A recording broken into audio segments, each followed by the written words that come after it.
ভুলিয়ে দিল। আল্লাহ বলেন মনে রেখো এই অবস্থায় তুমি একদিন পৌঁছে যাবে কবরস্থান। আল্লাহুমুত তাকাসুর হাত্তা যুরতুমুল মাকাবির। আল্লাহ তাআলা বলে বান্দা দুনিয়ার নেশা তো তোমাদেরকে ব্যস্ত বানিয়ে ফেললো, দুনিয়া বাড়ানোর নেশা তো তোমাদেরকে ভুলিয়ে দিল আখিরাত। শাগালাকুমুদ দুনিয়া ওয়া আনসাকুমুল আখিরাহ। দুনিয়া তোমাদেরকে ব্যস্ত করে দিল, আখিরাত ভুলিয়ে দিল। আল্লাহ বলেন মনে রেখো হাত্তা যুরতুমুল মাকাবির, এই অবস্থায় তুমি একদিন পৌঁছে যাবে কবরস্থান। একদিন কবরস্থানে পৌঁছে যাবে। একদিন মৃত্যু এসে সব প্ল্যান প্রোগ্রাম সমস্ত কিছু থামায়। দোকানও থাকবে, ট্রাকে হয়তো মালও থাকবে, অথবা রাস্তায় হয়তো মাল আসতেছে, আপনি হয়তো পাবেন। যারহুম ইয়াকুলু ওয়া ইয়াতামাত্তাউ ওয়া ইউলহিহিমুল আমাল ফাসাউফা ইয়ালামুন। আল্লাহ বলে আমার দুনিয়া লুবি বান্দারে ছেড়ে দাও, ও খাক। ইয়াকুলু, সে খাইতে থাকুক, ওয়া ইয়াতামাত্তাউ, সে দুনিয়া ভোগ করতে থাকুক, ওয়া ইউলহিহিমুল আমাল, সে লম্বা লম্বা আশা করতে থাকুক। ফাসাউফা ইয়ালামুন, অল্প সময়ের ব্যবধানে সে বুঝতে পারবে। মৃত্যু যখন তাকে এসে থামিয়ে দেবে, খোদার কসম সে বুঝবে হায় পেছনটা ধোঁকা ছিল। ওমাল হায়াতুদ দুনিয়া ইল্লা মাতাউল গুরুর।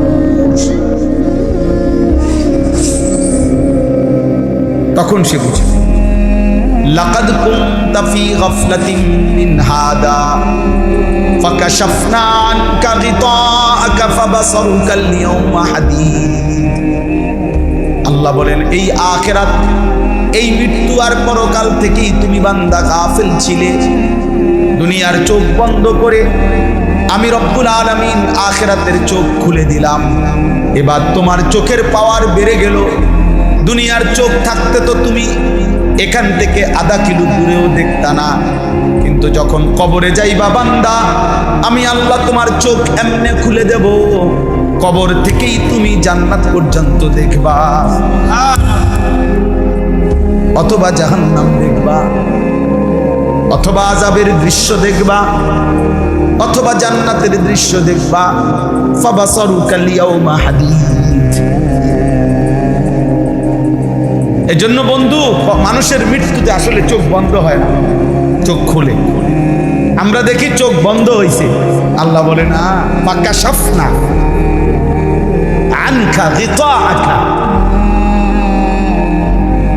আমি আল্লাহ তাআলা মূলত চোখের আবরণ খুলে দিলাম।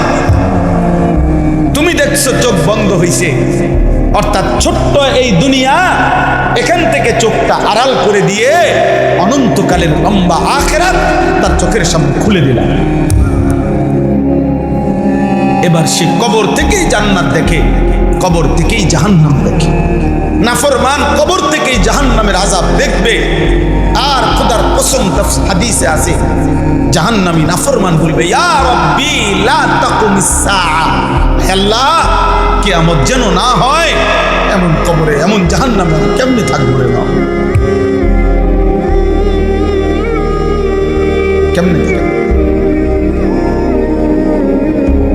এই জন্য দোস্ত, আমি যে আয়াত পড়ছি কোরআনুল কারীমের 26 নম্বর পারা 50 নম্বর সূরা, সূরাটির নাম সূরা কাফ। এই সূরা কাফ, এই সূরার 16, 17, 18, 19 চারটি আয়াত।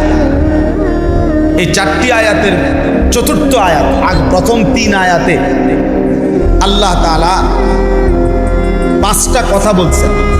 আল্লাহ বলছেন বান্দা প্রত্যেকে মনে রেখো, তুমি আমার 5টি বিষয়ের অধীনে,